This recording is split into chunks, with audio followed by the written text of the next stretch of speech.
Nepal, the final destination for every mountaineer. ये वो जगह है where every mountaineer wishes to go once in their lifetime to look at some of the massive mountains and majestic landscapes of the world. मैं कोई proper mountaineer तो नहीं हूँ, लेकिन mountains have always been an escape for me, a place where I have ended up discovering a lot about myself. और जब से मुझे ट्रैकिंग का एक्सपोजर मिला, I always wanted to visit Nepal, not only in the hype of seeing the massive mountains, but to feel their presence, to see what changes in me walking 100-150 kilometers in highest altitude of Himalayas.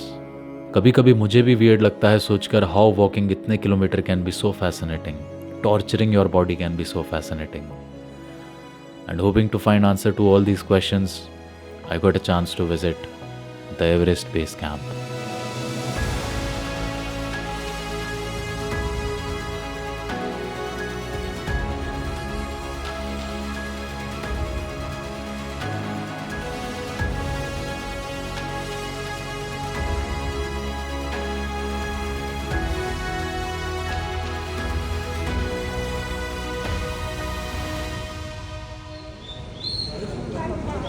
Welcome to Nepal.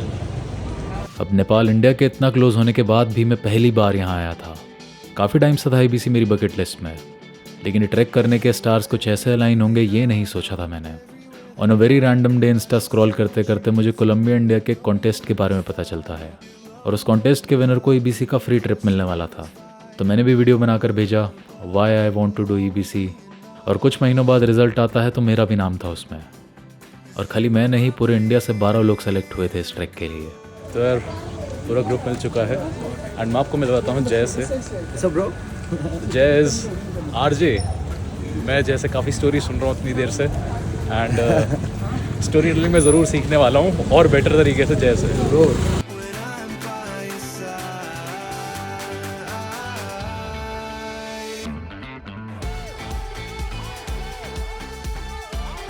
तो Everest base camp track की शुरुआत होने वाली थी काठमांडू से करीबन 140 kilometre दूर लुकला से, और लुकला तक पहुंचना ही अपने आप में एक बहुत थ्रिलिंग एक्सपीरियंस होने वाला था।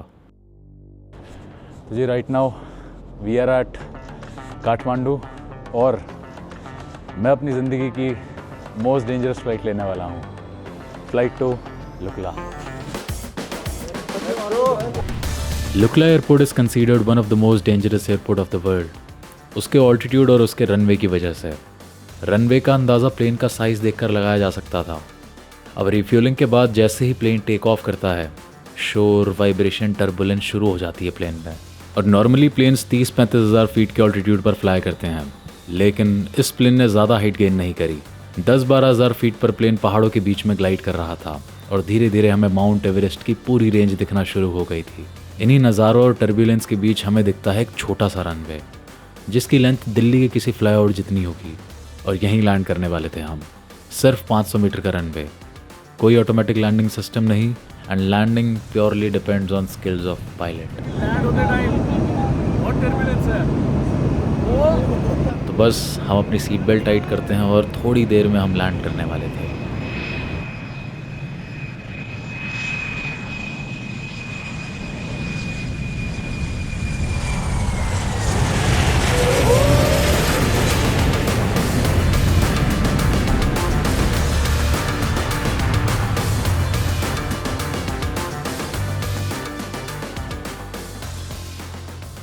ये लुकला है, यहाँ पर 2800 हाई अल्टीट्यूड में वो यार है ना आप लोग का। यहाँ से 1.5 आवर जाके हम लॉन्च करेंगे ठाड़ो खुशी विलेज बोलेगा। यहाँ से थोड़ा आगे जाके हम खुम्बू का परमिट बनाना पड़ेगा, इस लोकल परमिट है ना। आप लोग का चलते समय में सबसे केयरफुली। अब लुकला वो जगह है which is gateway to greater Himalayas, और यहीं से शुरू होने वाला था हमारा एवरेस्ट बेस कैंप ट्रैक। यहाँ से आज हमारा रास्ता है 3 आवर का फागडिंग, वो 2600 में जाएंगे, 200 मीटर डाउन जाएंगे। तो आज फागडिंग के लिए ट्रैक शुरू करते हैं हम, और आज का ट्रैक इजी होने वाला था। 8 किलोमीटर कवर करने थे और 200 मीटर डिसेंड करना था, लेकिन ईबीसी मेरा अभी तक का सबसे डिफ़िकल्ट ट्रैक होने वाला था। मैंने जितने ट्रैक करे पास्ट में वो मैक्सिमम 5 से 6 दिनों के थे, लेकिन ये 12 दिनों का ट्रैक था, covering 130 to 140 kilometres and reaching the highest altitude of 5300 metres. अब यार मैं अपनी लाइफ के उस पॉइंट पे हूँ where I have started romanticising pain, discomfort and challenges after observing the growth and clarity they bring in life. और इसीलिए मैं डिसाइड करता हूँ अपना रक्साक खुद कैरी करने का, to test my strength and in hope of discovering something new about myself. तभी ट्रैक करने आए दाई, घूमने नहीं आए। हाँ बिल्कुल ट्रैक करने आए, करना है कुछ। एडवेंचर। तो यार यहाँ पे हैं हमारे साथ हमारे ट्रैक लीडर सुरेंद्र दाई। दाई आपने कितनी बार करा है एवरेस्ट? एवरेस्ट 3 बार, 3 बार। 2007 में, 2009 में और 2012 में। ओके, और कौन कौन से पिक्स करे वैसे? ओ मेरा पिक आइलम पिक लबुचे, मेरा पिक तो 15 बार किया है मैंने। तो दाई आपसे और पूछेंगे एवरेस्ट के बारे में। हाँ ठीक है। ठीक है। अब यार मैंने पहले भी पहाड़ों पर काफ़ी ट्रैक करे हैं, लेकिन ये ट्रैक करते हुए मुझे कुछ ना कुछ डिफरेंट लग रहा था। थोड़ी देर बाद समझ आता है ये ट्रेल बहुत लाइवली थी। मतलब पहले मैंने जितने ट्रैक्स करे वो काफ़ी आइसोलेटेड और रॉ ट्रैक्स थे, लेकिन इस ट्रेल पर बड़े ही ब्यूटीफुल विलेजेस, जगह जगह प्रेयर व्हील्स, प्रेयर फ्लैग्स, पत्थरों पर प्रेयर की कार्विंग, सस्पेंशन ब्रिजेस, बच्चे स्कूल जा रहे हैं, लोग कम्यूट कर रहे हैं। मतलब बहुत ही लाइवली और हैपनिंग ट्रेल। और ट्रैक के फर्स्ट डे पर बिल्कुल ऐसा फील हुआ जैसे nature was welcoming us, mountains were welcoming us.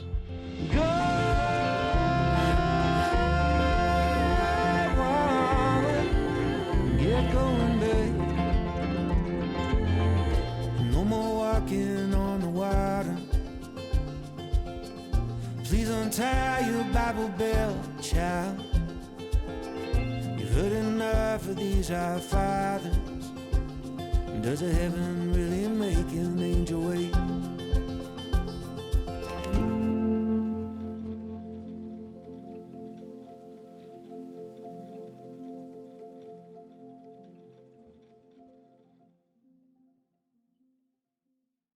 Morning दाई।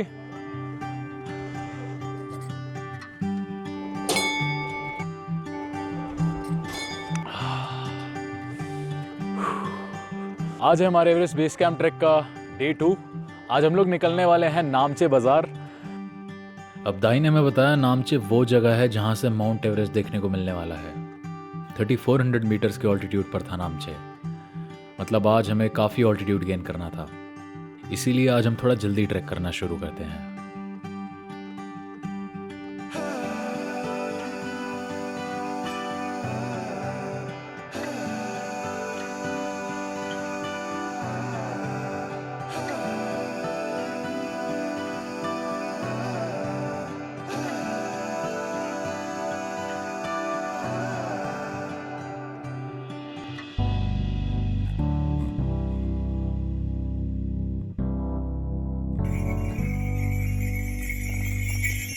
भाई साहब क्या रास्ता है नामचे जाने का, इतना ब्यूटीफुल है कि हर 10 कदम पर रुकने का मन कर रहा है। मेरा पूरा ग्रुप आगे निकल चुका है, लेकिन मैं हर 10 सेकंड रुक के वीडियो बनाते हुए आ रहा हूँ। बहुत सुंदर है। और बेस्ट चीज़ मुझे बहुत अच्छा लगा कि हम इसे सीज़न में नहीं कर रहे हैं, हम इसे ऑफ सीज़न में कर रहे हैं, तो भीड़ नहीं है। तो ABC being very popular among trekkers, पूरे वर्ल्ड से बहुत लोग आते हैं ट्रैक करने के लिए, और सीज़न में ट्रेल काफ़ी क्राउडेड रहती है। लेकिन लास्ट वीक ऑफ दिसंबर में ऐसा नहीं था, बहुत कम ट्रैकर्स थे। एंड ट्रेल्स जब ऐसे पीसफुल होती है तो ट्रैक करने का मज़ा और बढ़ जाता है। हम विलेजेस की एम्बियंट साउंड, प्रेयर व्हील की बेल्स, दूध कोशी रिवर का वो प्यारा सा शोर हम महसूस कर पा रहे थे।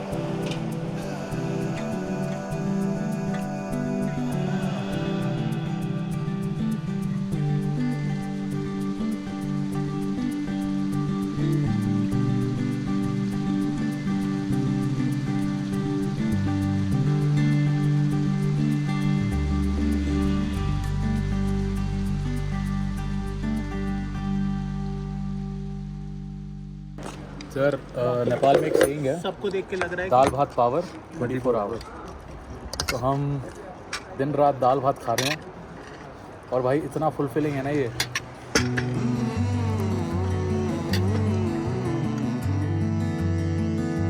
अब BBC ट्रैक में हमें 9 सस्पेंशन ब्रिजेस पार करने थे, जिसमें मैक्सिमम नामचे तक कवर हो जाते हैं। और इनमें से सबसे थ्रिलिंग ब्रिज हिलेरी ब्रिज ठीक हमारे सामने था।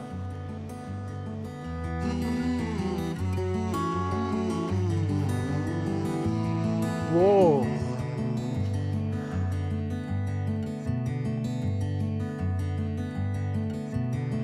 यार अभी हमने काफ़ी सारे सस्पेंशन ब्रिजेस पार करे, लेकिन मेरे को चलने में दिक्कत हो रही है भाई।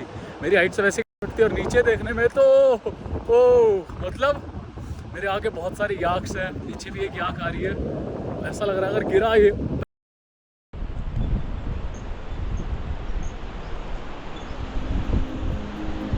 भाई साहब। तो ये सस्पेंशन ब्रिज पार करने के बाद हम डीप वैली और स्टीप क्लिफ के रीजन में आ चुके थे। और अभी तक हमने जितना भी ट्रैक करा वो बहुत बेसिक ट्रैक था, मज़ा आ रहा था ट्रैक करने में। लेकिन अगले जो 3 किलोमीटर नामचे तक थे उनमें हिट करता है ऑल्टीट्यूड। और जोश जोश में जो बैग उठा के मैं ला रहा था, अब मुझे उसका वेट फील होने लगता है। हम 3000 मीटर का एलिवेशन क्रॉस करते हैं और बॉडी बहुत एग्जॉस्ट होने लगती है। और चलते चलते चलते शाम हो जाती है। अब हमें दूर से नामचे दिखा ही नहीं, क्योंकि वो एक वैली के बीच में सिचुएटेड था। लेकिन जैसे ही वो एक टर्न लिया हमने, मैं नामचे देख के हैरान हो जाता हूँ। इस साइड पर जहाँ पर कोई रोड कनेक्टिविटी नहीं है, वहाँ पर इतना सुंदर टाउन कैसे बसा हुआ है।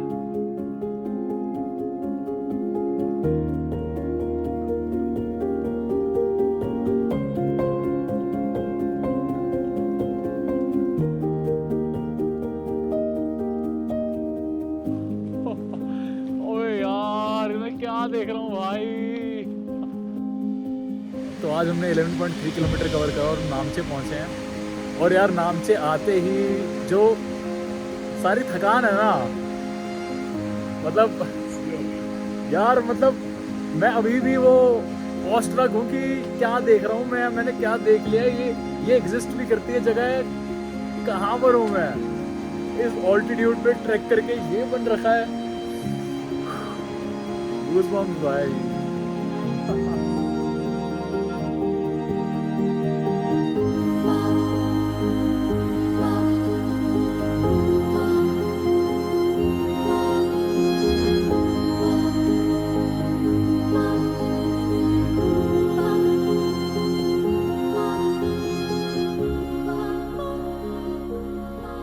अब मैं ये जानकर और खुश हो जाता हूँ कि कल हम लोग नामचे ही रुकने वाले हैं एक्लेमेटाइजेशन के लिए।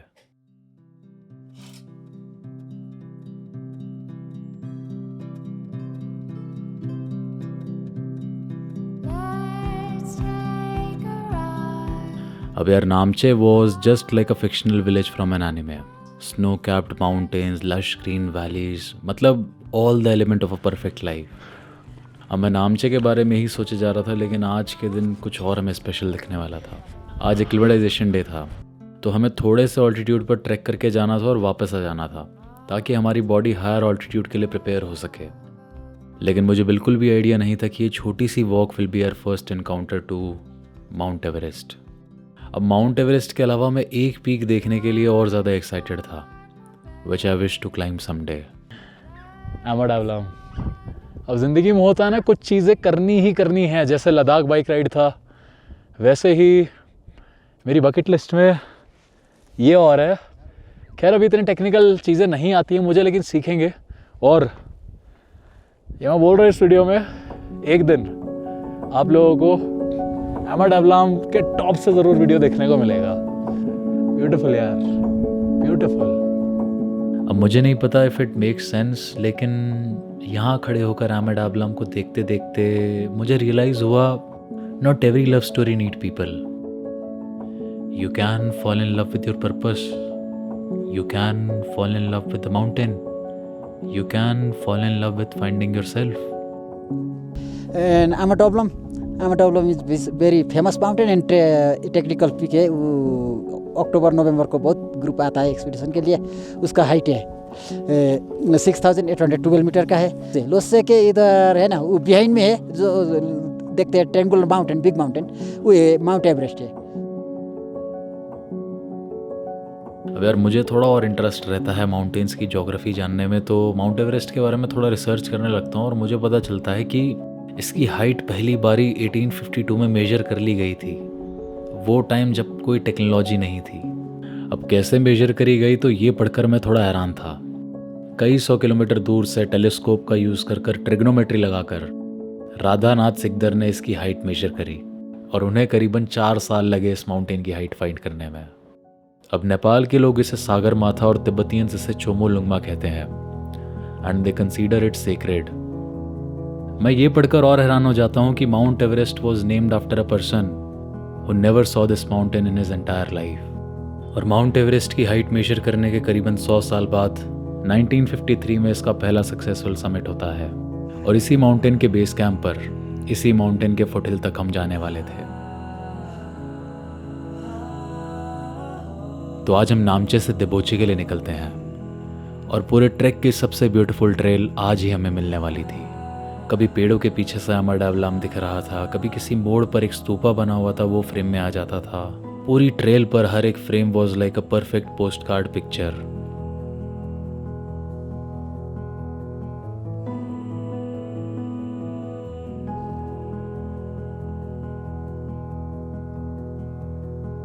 अब looking at where I was and what I was capturing, the decision to leave my job and do this full time felt absolutely right.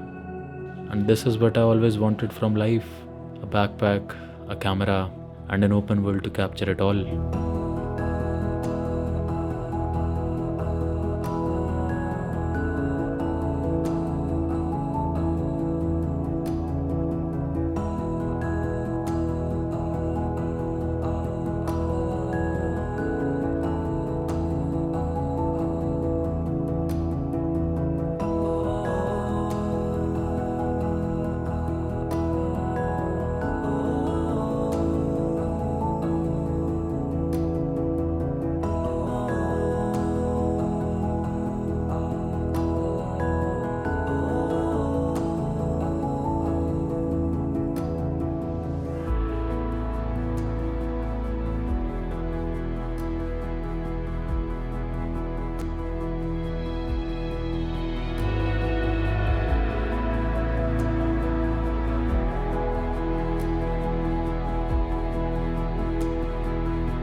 अब विंटर में ट्रैक करने की वजह से हमें स्काई बिल्कुल क्लियर मिलता है और मैं बहुत एक्साइटेड था आने वाले दिनों में हाई ऑल्टीट्यूड से स्टार्स को कैप्चर करने के लिए।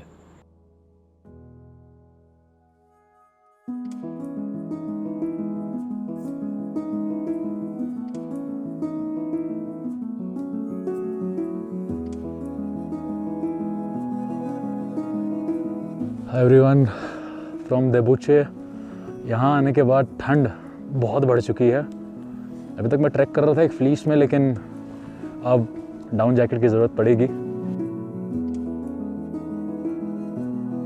तो अभी तक मुझे विंटर्स में ऑफ सीज़न में ट्रैक करने का सिर्फ पॉजिटिव साइड दिख रहा था, लेकिन जैसे जैसे हम आगे बढ़ते हैं, हाइट गेन करते हैं, मुझे इसकी दूसरी साइड भी दिखने लगती है और समझ आता है विंटर्स में इतने कम लोग ये ट्रैक करने क्यों आते हैं।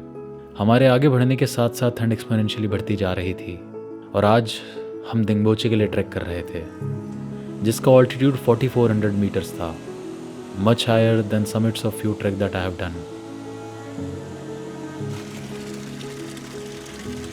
आज के ट्रैक में हमें अमरडावलाम का बेस्ट व्यू दिखता है और इसके बाद धीरे धीरे लैंडस्केप से ग्रीनरी खत्म होने लगती है।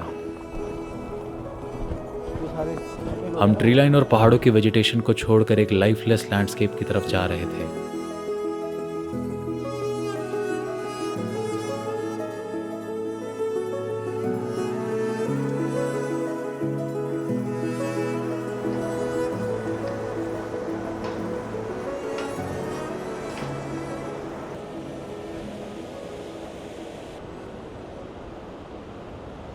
तो ट्री लाइन पूरी ख़त्म हो चुकी है और जैसे जैसे हम लोग हाइट पे जा रहे हैं ऑक्सीजन की कमी का पता चल रहा है। हल्का हल्का हल्का सा हेडेक हो रहा है।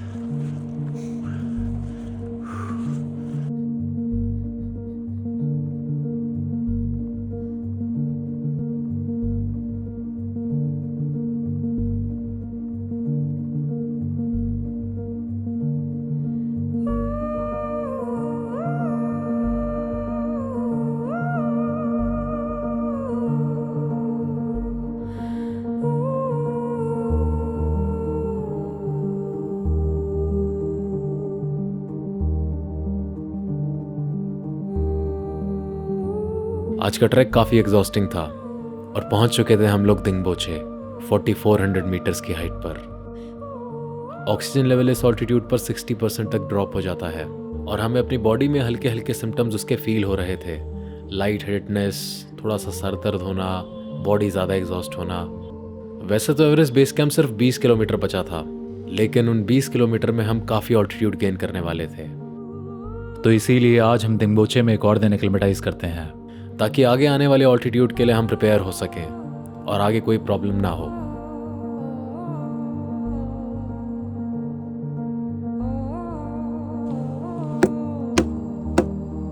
ठंड बहुत बढ़ चुकी है दिंगबोचे में। Guess what? The shaving cream doesn't work. सब खराब हुआ पड़ा है। अब यार, I have always seen fun part, positive part of trekking. जितने भी ट्रैक मैंने पहले करे थे उसमें समिट मैक्सिमम 3 से 4 दिन में हो जाता था, लेकिन ईबीसी में हमें 6 दिन हो चुके थे चलते चलते और फिजिकली हम काफ़ी एग्जॉस्ट हो चुके थे। अब ऑफ सीज़न की वजह से हमें भीड़ तो नहीं मिली, लेकिन ठंड इतनी ज़्यादा कि वो बर्दाश्त नहीं हो रही थी और इस ऑल्टीट्यूड में लो ऑक्सीजन होने की वजह से नींद भी नहीं आ रही थी। 2-2 घंटे में नींद खुल जा रही थी। अब 6 दिन हो गए थे हमें बिना नहाए, तो फिजिकली ये ट्रैक काफ़ी चैलेंजिंग था ही, लेकिन धीरे धीरे वो मेंटल ब्रेकडाउन भी होना शुरू हो गया था।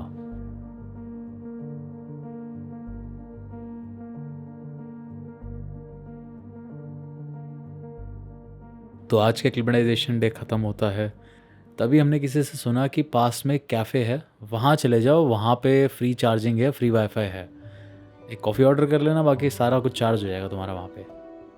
अब मुझे लगा यार किसी होम स्टे को ऐसे कैफ़े बोल रहे होंगे, लेकिन जब हम लोग वहाँ पहुँचे, अच्छा मैम, टू मच। मैं हैरान था कैफ़े देखकर।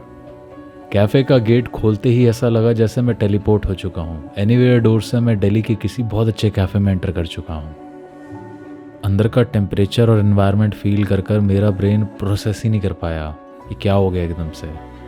इस ऑल्टीट्यूड पर ऐसा कुछ कैसे हो सकता है। और एक पल को जितनी भी हार्श कंडीशन, थकान और एक्सट्रीम कोल्ड हम फेस कर कर आ रहे थे, सब कुछ उस कैफ़े में जाने के बाद न्यूट्रल हो गया। कितना ब्यूटीफुल कैफे है यार। मैं बहुत जेन्युइन बता रहा हूँ, इस टाइम पे एक हल्का सा इमोशनल फील कर रहा हूँ। मैं अपने दोस्तों को बहुत मिस कर रहा हूँ यार।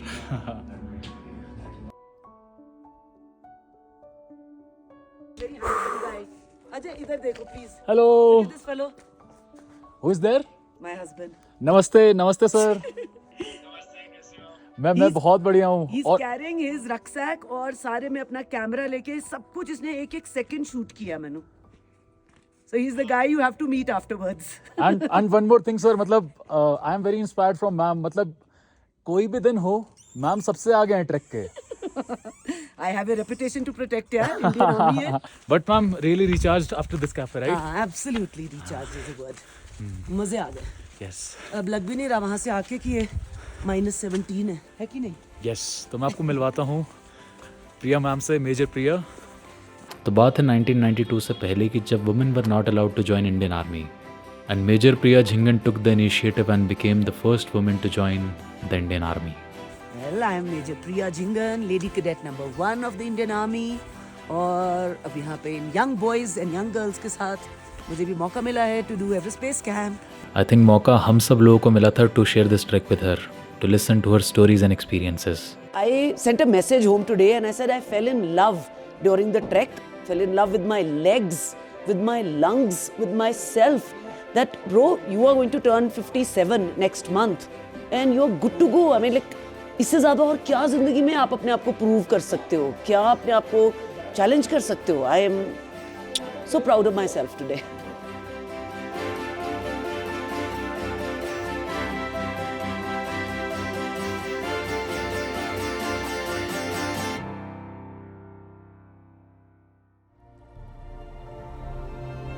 सो we were fully recharged after that acclimatisation day. अब ऐसा नहीं था कि हम एग्जॉस्टेड नहीं थे या फिर आने वाले दिन आसान होने वाले थे। आगे और ब्रूटल ठंड मिलने वाली थी और एक्सट्रीम ऑल्टीट्यूड होने वाला था, ऑक्सीजन लेवल्स और कम जाने वाले थे। लेकिन we were mentally much stronger. Bag के वेट के साथ अब मैं यूज्ड टू हो चुका था मैंने शुरू से ही अपना बैग काफ़ी एफिशिएंटली पैक करा था। सिर्फ वही चीज़ें रखी थी जो मेरे काम की थी। एक भी ऐसे यूज़लेस चीज़ नहीं थी मेरे बैग में जो मेरे बैग का वज़न भारी करे, मेरे को रोके। अब इनिशियली यार अपना बैग खुद कैरी करना out of ego was just to test my physical strength, but somewhere along the trail मुझे हिट हुआ कि यार life is very similar to carrying this backpack. अगर मैं अपना बैग एफिशिएंटली पैक कर सकता हूँ to carry the useful things, then why not my thoughts. कहीं ना कहीं एक बैकपैक मैं और कैरी कर रहा हूँ, not on my shoulders but in my mind, and it is filled with regret, old memories, past thoughts. They are not helping, they are just adding weight. And more unnecessary weight I carry, the harder it gets to climb. उस backpack के लिए कोई porter नहीं है, मुझे खुद carry करना है। तो just like my efficient rucksack जिसमें मेरी सारी यूजफुल चीज़ें हैं, I need to decide what stays and what needs to be left behind. That's how I'll move forward. And maybe that's what self-discovery really is. Letting go of what's not you anymore and realizing what is. और ये वो moment था जब चलते चलते मुझे समझ आया what letting go truly means.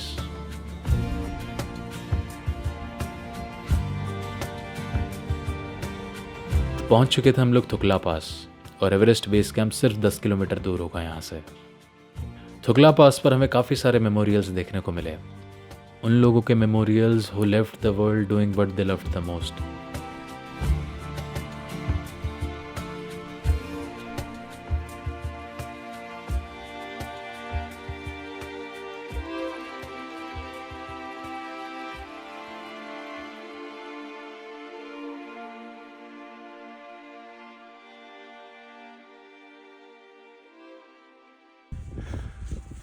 Sir हम पहुंच चुके हैं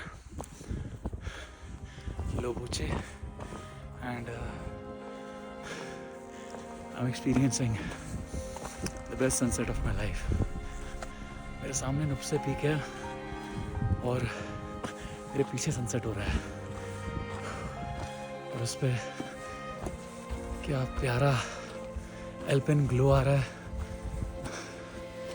सी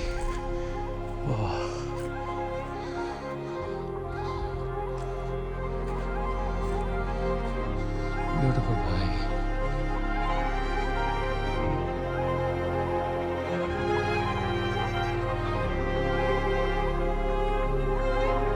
तो सनसेट होने के बाद टेम्परेचर एक्सपोनेंशियली ड्रॉप करता है, और लोबोचे की वो रात was the coldest night of my entire life. मतलब टेम्परेचर इतना कम था कि मैं वो ठंड अपनी हड्डियों तक फील कर पा रहा था।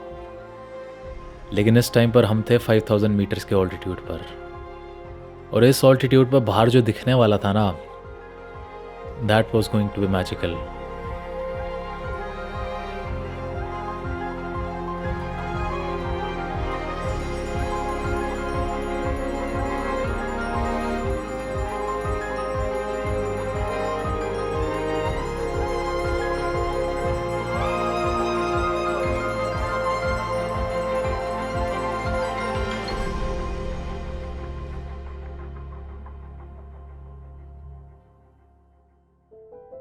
तो पिछले 7 दिन हो चुके हैं हमें ट्रैक करते करते, एंड आज वो दिन है जब हम लोग जाने वाले हैं एवरेस्ट बेस कैंप गोरखशेप होते हुए।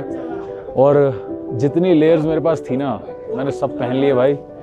तो आज हम सुबह जल्दी ट्रैक करना शुरू कर देते हैं, क्योंकि आज थोड़ा लंबा ट्रैक होने वाला था। अब Lobuche was not less than a surprise. पहले वो मैजेस्टिक सनसेट, उसके बाद स्टार्स, और फिर आज की सुबह।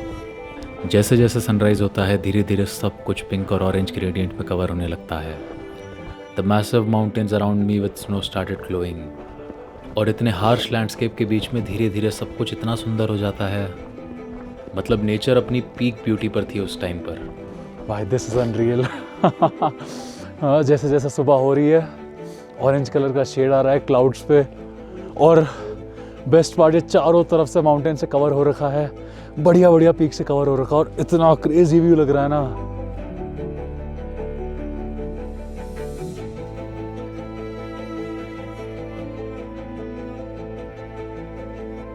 अब इतनी प्यारी सुबह के बाद मुझे लगा धूप निकलेगी, बॉडी का टेम्परेचर थोड़ा नॉर्मल होगा, अच्छा फील होना स्टार्ट होगा। लेकिन ऐसा कुछ नहीं होता। धीरे धीरे मौसम और ख़राब होने लगता है और तेज़ हवा चलने लगती है। तेज़ हवा की वजह से टेम्परेचर और ज़्यादा ठंडा लगने लगता है। वैसे लुबूचे से एबीसी का डिस्टेंस सिर्फ 8 किलोमीटर था, लेकिन ये ट्रैक हम ऑलमोस्ट 5000 मीटर प्लस के ऑल्टीट्यूड पर कर रहे थे। इस ऑल्टीट्यूड पर हर 10-20 कदम बाद सांस फूल रही थी और आज हम अपनी बॉडी का मैक्सिमम एग्जॉशन हिट करने वाले थे।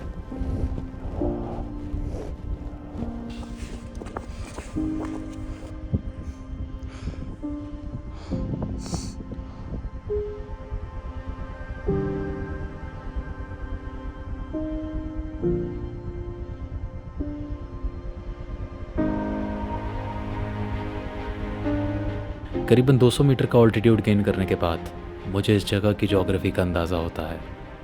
अननोइंगली हम एक ऐसी चीज़ के पैरेलल ट्रैक कर रहे थे जिसे देखकर आई वाज शॉक्ड। मैंने पहली बार कुछ इतना मैसिव अपने सामने देखा था।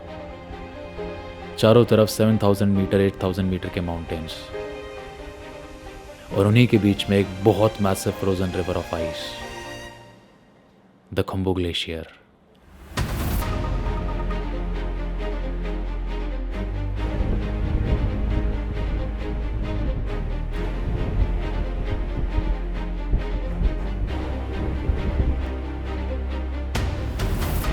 मैंने पहली बार किसी ग्लेशियर को इतने सामने से देखा था और एक पल के लिए तो बिल्कुल ऐसा हिट होता है कि कहाँ से ट्रैक शुरू हुआ था और कहाँ अभी मैं ट्रैक कर रहा हूँ। आगे का ट्रैक हम इस ग्लेशियर के बिल्कुल साथ साथ करते हैं और धीरे धीरे मौसम बहुत ख़राब होने लगता है। बहुत तेज़ हवा चलने लगती है।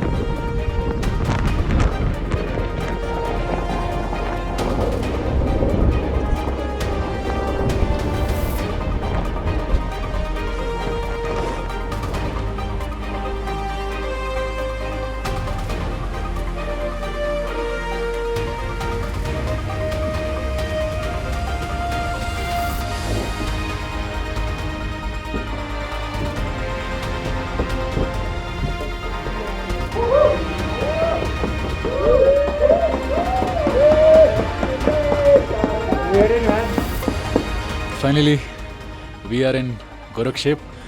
अब डिस्टेंस ज़्यादा नहीं था, डिस्टेंस बहुत कम था, लेकिन ये ट्रैक नहीं लगा, ये लगा एक्सपीडिशन। इतनी तेज़ हवा चल रही थी, धूल मिट्टी उड़ रही थी। We are just 2 hours away from Everest base camp. At this point I thought we made it, लेकिन शायद ऐसा नहीं था। यहाँ पे आने के बाद बाहर मौसम बहुत ज़्यादा ख़राब होने लगता है और सबके मन में काफ़ी डिलेमा हो जाता है, जाना चाहिए नहीं जाना चाहिए, शुड वी अबॉर्ड दिस। क्योंकि विंटर्स का टाइम था और अगर हम स्नो स्टॉर्म में फंसते तो आराम से टेम्परेचर -40 तक जा सकता था। -40 हो जाएगा ना रात में, तो बेस कैंप में क्या है, वो हवा चल रहा है, इस तो हो रहा है, तो सब वैसा हो रहा है। डिस्कशन स्टार्ट होता है। कुछ लोग कहते हैं कि हमें अभी जाना चाहिए, कुछ लोग कहते हैं नहीं जाना चाहिए, because this can be the last hope for doing Everest base camp. अगर स्नोफॉल बहुत ज़्यादा हो जाती तो शायद हम आगे नहीं जा पाते, हमें यहीं से वापस जाना पड़ता।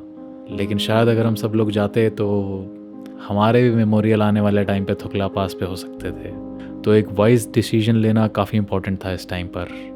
तो हमारे साथ जो सुरेंद्र दाई हैं, who has done Everest 3 times, वो थोड़ा आगे गए, रेकी कर आए, तो उन्होंने बताया कि यार नॉट गुड, अभी जाना सही नहीं है। ग्लव्स से हाथ बाहर निकालेंगे, हाथ काटने की नौबत आ सकती है, क्योंकि स्टॉर्म आ रहा है and temperature can be -30 and आते आते -40 भी हो सकता है। तो it's not recommended to go now. Let's hope कल वेदर अच्छा हो तो विल बी गोइंग टुमारो, ठीक है। बाकी मैं एवरेस्ट बेस कैंप करे बिना नहीं जाने वाला, क्योंकि सिर्फ 2 घंटा दूर है यहाँ से। चाहे मुझे 2-3-4 दिन रुकना पड़े, लेकिन मैं एवरेस्ट बेस कैंप करके जाऊँगा यहाँ से। अब आउट ऑफ एड्रेनलिन में सारी चीज़ें कह तो रहा था, लेकिन इतने ज़्यादा एक्सट्रीम कोल्ड में और इतने ज़्यादा ऑल्टीट्यूड पे एक दिन से ज़्यादा रुकना काफ़ी प्रॉब्लमेटिक हो सकता था।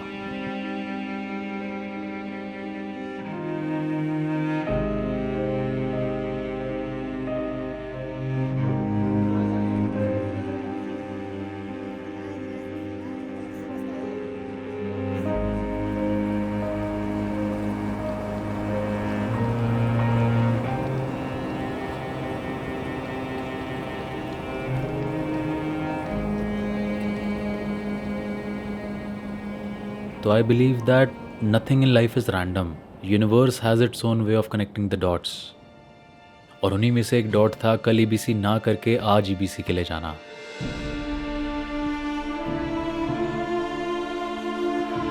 स्नो हो गई है बहुत भयंकर.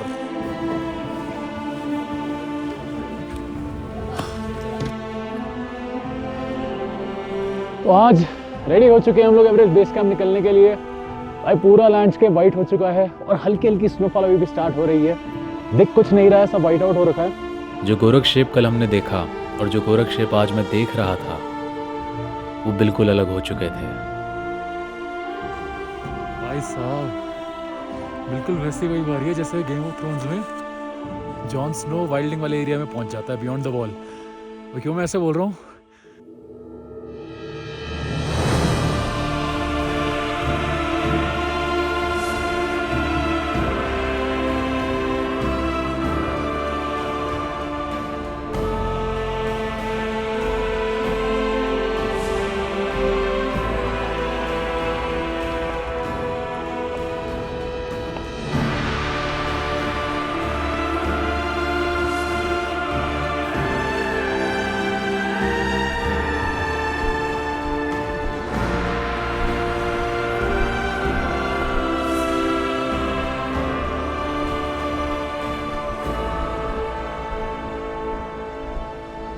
तो आज हम सुबह जल्दी ट्रैक करना स्टार्ट करते हैं और मुझे नहीं पता था आगे कितनी स्नो मिलने वाली है, ईबीसी तक पहुंच पाएंगे या नहीं पहुंच पाएंगे.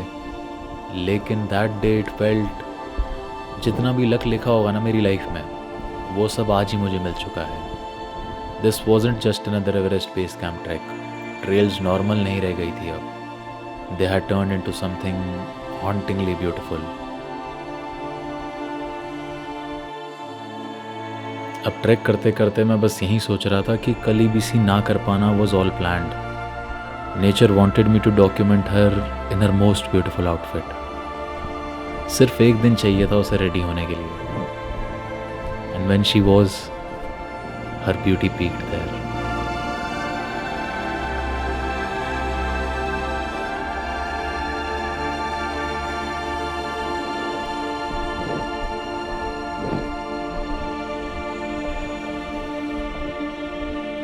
अब मैं यही सब सोच रहा था लेकिन नेचर का सरप्राइज़ यहाँ ख़त्म नहीं होता.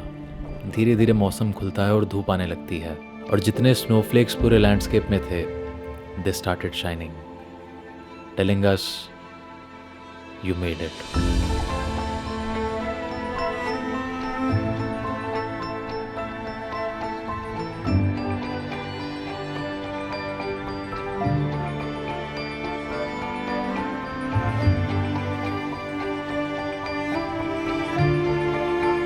पहुंचने वाले थे हम ईबीसी और ट्रेल छोड़कर हम ग्लेशियर के ऊपर चलना शुरू करते हैं towards that Everest base camp rock.